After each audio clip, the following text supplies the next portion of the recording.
Hello guys, അപ്പോൾ നമ്മുടെ പുതിയൊരു വീഡിയോ ആയിട്ട് എല്ലാവർക്കും സ്വാഗതം കേട്ടോ. കൊച്ചിയിൽ നമുക്ക് ജോലി കിട്ടിയിട്ട് നമ്മുടെ ഫസ്റ്റത്തെ ട്രിപ്പാട്ടോ. മൈസൂർ ടു എറണാകുളം കേട്ടോ നമുക്ക് പോകേണ്ട റൂട്ട്.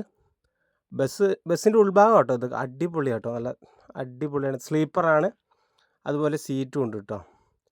അപ്പോൾ നമ്മൾ ബസ്സിൻ്റെ ഉള്ളൊക്കെ ഒന്ന് ക്ലീനാക്കി എല്ലാം സെറ്റപ്പാക്കി നമ്മളിത് ഇവിടുന്ന് ഒരു 6 മണിയൊക്കെ ആകുമ്പോൾ, വൈകുന്നേരം 6 മണിക്ക് നമ്മൾ നേരെ ഇറങ്ങും കേട്ടോ.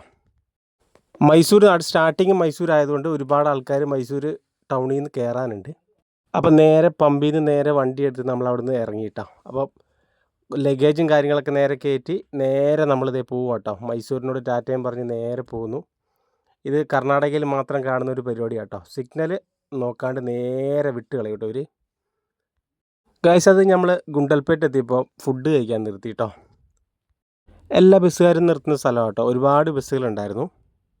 ഗൈസ്, നമ്മുടെ ബസ് ഇതാ അവിടെ പാർക്ക് ചെയ്തിട്ടുണ്ട് കേട്ടോ. 2 പൊറോട്ടയും ഒരു മുട്ടക്കറി അടിച്ചു കേട്ടോ. എല്ലാം കഴിഞ്ഞിട്ട് ഒരു മുസമ്പീൻ്റെ ഒരു ജ്യൂസും കുടിച്ചു. അത് കഴിഞ്ഞ് നേരെ എല്ലാം ഫിനിഷ് ആക്കിയിട്ട് നേരെ ഒരു കേസ് വെള്ളം എടുത്തു, വണ്ടിയെ വെച്ചു. യാത്ര ചെയ്യുന്നതുകൊണ്ട് നന്നായിട്ട് വെള്ളം കുടിക്കുന്നതുകൊണ്ട് ഒരു കേസ് വെള്ളം കേട്ടോ മേടിച്ചത്. രാത്രിയിൽ നമ്മുടെ ബസ് നല്ല അടിപൊളി ലുക്കാട്ടോ കാണാൻ. വിക്രത്തിൻ്റെ ഫോട്ടോയാണ് അടിച്ചേക്കുന്നത്, നല്ല അടിപൊളി. അങ്ങനെ ഇതാ എല്ലാ ബസ്സുകളും പോയി. ഇവിടെ ഒരുപാട് ബസ്സുകളുണ്ടായിരുന്നു, എല്ലാ ബസ്സുകളും പോയി. ഇതാ ഒറ്റൊരു ബസ്സും കൂടെ ഉള്ളൂ, നമ്മുടെ ബസ്സും.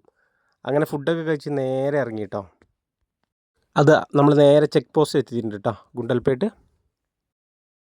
ഗൈസ്, രാത്രി ഈ വഴി പോകാൻ നല്ല വൈബാട്ടോ, അടിപൊളിയാണ്. നമ്മുടെ വണ്ടീൻ്റെ വെട്ടം മാത്രം കാണുമ്പോൾ നല്ല ലുക്കാണ്. ഗൈസ്, നമ്മുടെ വണ്ടീൻ്റെ ഫ്രണ്ടിൽ ഹരിതകർമ്മസേനൻ്റെ ഒരു ടൂർ വണ്ടിയാണ് പോകുന്നത്. പക്ഷേ അത് കഴിഞ്ഞ് നമ്മൾ ബത്തേരി എത്തിയിട്ടുണ്ട് കേട്ടോ.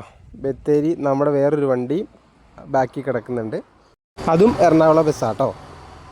ഗൈസ്, അത് കഴിഞ്ഞ് നമ്മൾ ബത്തേരി വണ്ടി എടുത്തു നേരെ പോവാണ്. അങ്ങനെ ചുരം എത്തി കേട്ടോ. ചുരത്തിൽ വലിയ ബ്ലോക്ക് ഉണ്ടായിരുന്നില്ല. അത് കഴിഞ്ഞ് നമ്മൾ അടിവാരം എത്തിയപ്പോൾ ഒരു ചായ കുടിക്കാനായിട്ട് ഇവിടെ നിർത്തി. അപ്പോൾ ഞങ്ങളെല്ലാവരും ഇറങ്ങി ഒരു ചായയൊക്കെ അടിച്ചു കേട്ടോ. കോഴിക്കോട് കഴിഞ്ഞപ്പോൾ നല്ല അടിപൊളി മഴയായിരുന്നു. അടിപൊളി മഴ എന്ന് പറഞ്ഞാൽ നല്ല തകർപ്പ് മഴ. അങ്ങനെ ഞങ്ങൾ അങ്കമാലി എത്തി. കുറേ ആൾക്കാരൊക്കെ അവിടെ ഇവിടെയൊക്കെ ഇറങ്ങി കേട്ടോ. ഗൈസ്, ഇന്നത്തെ വീഡിയോ ഇത്രയുള്ളൂ കേട്ടോ. എല്ലാവരും സപ്പോർട്ട് ചെയ്യണേ.